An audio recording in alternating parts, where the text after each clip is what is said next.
Sarap humigop ng mainit na sabaw ng bulalo sa Tagaytay na may kapartner na pritong tawilis. Yun nga lang, nangangamba ang mga kainan sa Tagaytay kung mawala na ng tuluyan ng tawilis dahil endangered na ang mga isdang ito. Live mula sa Tagaytay, narito ang unang balita ni Darlene Kai. Darlene? Susan, isa sa pinakamaapektuhan ng balitang endangered na ang isdang tawilis ay ang mga bulaluhan dito sa Tagaytay. At ilan nga sa mga nakausap natin na nagtitinda dito ay nababahala para sa kanilang mga negosyo. Para sa malamig na klima ng Tagaytay, wala na yatang mas masarap na pampainit kung hindi ang mainit na sabaw ng bulalo.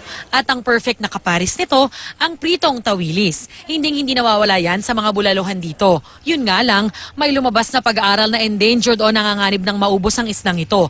Ramdam ito ng mga kainan dito sa Tagaytay. Mahirap talaga ang supply ng tawilis at nagmahal din ang kilo ng tawilis. Nakita naman siguro ng mga tao sa TV na ganun talaga. Kaya nangangamba raw sila sa posibleng maging epekto nito sa kanilang negosyo. Siyempre nakakakaba din. Diyan kami humahatak sa tawilis at saka bulalo.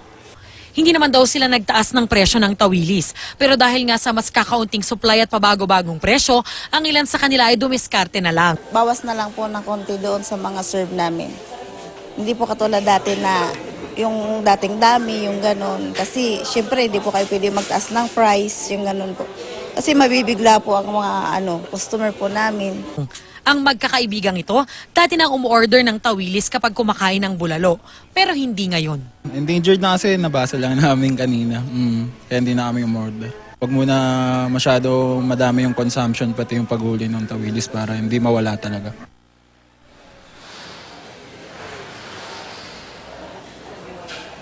Susan, nandito tayo ngayon sa isang hilera ng bulaluhan sa kilalang Mahogany Market sa Tagaytay.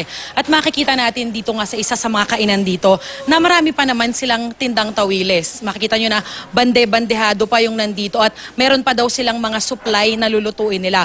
Ang isang order ng tawilis dito, Susan, ay 200 pesos at ganito kadami yung mabibili mo sa halagang 200 pesos. At sabi nga ng mga nakausap natin na nagtitinda mismo sa tindahan na ito o kainan na ito at sa mga iba pang katabing kainan na mabenta talaga yung tawilis at marami talagang naghahanap nito lalo na pag lunchtime. Kaya naman talagang nababahala sila sa balita na nanganganib na nga daw yung isdang tawilis. Pero handa naman daw silang tumalima sa anumang programa at mga alituntunin na ipapatupad ng gobyerno o anumang mga organisasyon para maisalba ang isdang ito at hindi tuluyang maubos. Yan muna ang latest mula dito sa Tagaytay. Balik sa'yo, Susan. Maraming salamat, Darlene Kai.